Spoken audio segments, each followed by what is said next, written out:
These are the two marquee matchups in the NBA, and frankly, the only two matchups in the NBA. We've got the Bucks minus 9.5 at the Spurs. It's a 248.5 point total. This one starts at 7:40 Eastern Standard Time.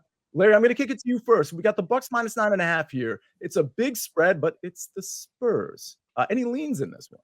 Yeah, definitely. Excuse me. Definitely leaning towards the Spurs here because it's second night of a back-to-back traveling for the Bucks. They're glad not to see the Pacers anymore. 4 of their 10 losses this season have come to Indiana, but the Spurs have actually played pretty well over the last 4 games. They've covered twice. They've been competitive, except when facing the Celtics. I think the Bucks win, but I would only look at the dog here. All right, Proppy. Any leans in this one, whether it be the total or the favorite?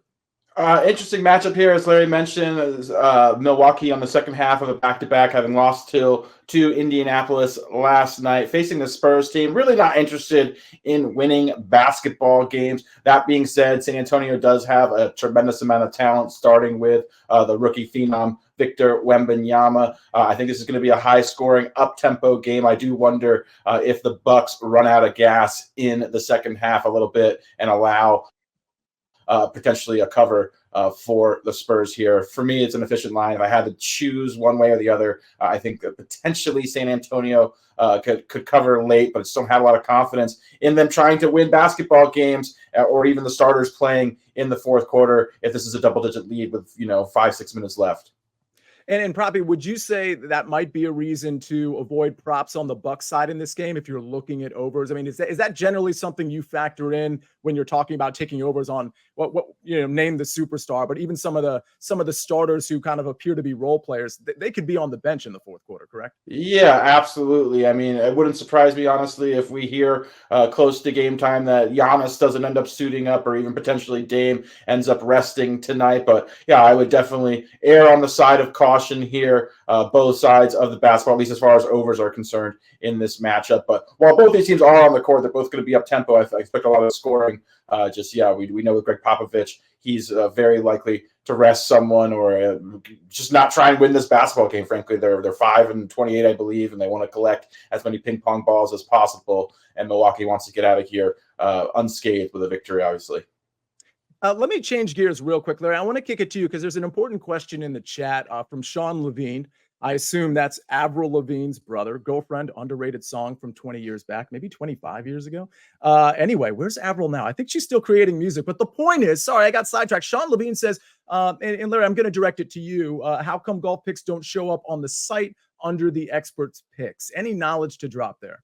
Yeah, the pick feed originally was just the 6 major sports and now starting to expand with NBA props, NFL props. Golf is in the pipeline. We want to be able to have the matchups in the pick feed like you see the picks for every, college basketball, NBA game. But right now, still only available in the analysis section. And Sia, I just wanted to tell you that I am blind tailing your first round leaders because I checked back in the first 3 months of last year, you were up like 70 units on those. Yeah, it was an incredible run. And frankly, the year before, I had a stretch of 12 weeks where I had somehow managed to hit the first round leader in 6 of those 12 weeks. I mean, a record that will really never be replicated. I mean, a lot of that, let's be real, is a little bit of luck on my side there too. But somehow in the beginning of the seasons, like going through March, I just have a read on these kind of random, admittedly gimmicky bets. And I think that's why there's so many people that tweet at me. And by the way, Larry, to your point about, and to Sean's point about the pick feed, I usually do publish these, a lot of my picks. First of all, they'll be on the early wedge, which is coming back very soon. But usually I have an article that has picks. We got a little bit of a crossover here with football season, but expect in the analysis tab for me to have some of those picks. So while they're not under the expert feed per se, you can still go on the app. You can still click on analysis, click on the articles. They're not there for the century, but I should have some picks up there soon. So you're going to get them on the early edge. You're going to get them on SportsLine. And you're going to get them on the early wedge as well. So don't worry. There's plenty of places to catch all of these picks, not just first round leaders. That's not where we make our money. We really make it in the matchup department, which I'm going to get to in a second. But before we do that, we got to get to the second NBA marquee matchup. The Nuggets are minus 2.5 at the Warriors. It's a 234.5 point total. This one's at 10:10 Eastern Standard Time. Proppy, I'm going to go to you first on this one. Are the Warriors in a position at home to maybe kind of bounce back off what's been a lackluster season and maybe put something out against a Nuggets team that should be feared by everybody? I just don't have a lot of confidence in the Warriors at this stage compared to Denver, who admittedly are on cruise control. Despite being on cruise control, they're still 8-10 over their last 10 games. They've had some injuries: Jamal Murray, Aaron Gordon, but yeah, Nikola Jokic, even when he's taking one shot in the first half, is still just playing tremendous basketball. I'm a lot more confident backing these Nuggets. The Warriors are still figuring things out. As great as Steph Curry is, the rest of the team, obviously, we know Draymond being suspended. Klay Thompson is on the decline. They're integrating young players into the rotation. Wiggins coming off of the bench. There's just a lot of unknowns here. I have a lot more confidence in Denver, who I expect to be up for this game, somewhat rested. I will take the Nuggets here at 2.5. All right. And Jeff Stenberg in here, he says, Sia is great at making golf picks, but I saw his fantasy golf draft and it was middling. I actually don't even know what you're referring to. That's how many things I'm involved in. Maybe that was last year with Pat Mayo. That was not a good draft. I'll give you that. I don't do fantasy golf drafts. I barely do one and done. I do picks. That's what I do in golf, and that's what I'm very good at. Okay, Larry, in this game, I want the Warriors to be good. I really do. But I kind of lean with Proppy here on the Nuggets -2.5. Where's your lean? I'm going to lean with the Warriors, and the market agrees with me. And this is coming down. It was 3. Now we're seeing 2.5. They did lose a couple of tight ones in Denver. The focus is going to be on Jokic and how much does he get to the line, because Steve Kerr complained about it last time, 18 trips to the foul line.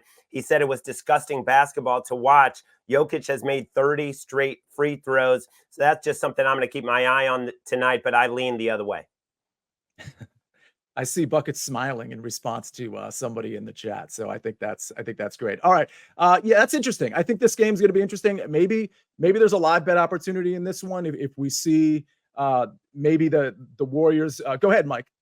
Yeah, I just want to point out an interesting scheduling thing for the Warriors here. They played on Christmas Day on the road, but they've been back in the area at home since the 26th. This is a stretch of 7 home games in a row for them. Their next road game isn't until January 12th. So they will have been at home, sleeping at home for 2 full weeks. Could be exactly what that team needed. Big win they just picked up over Orlando, where they had a nice rest advantage going into that. So it is the front end of a back-to-back for both of these teams, by the way. They both do play tomorrow night. Very interesting. And I was going to say, maybe if Golden State goes down early big, maybe it's a good time to take Golden State at a much better number, because we know Denver can get after you early.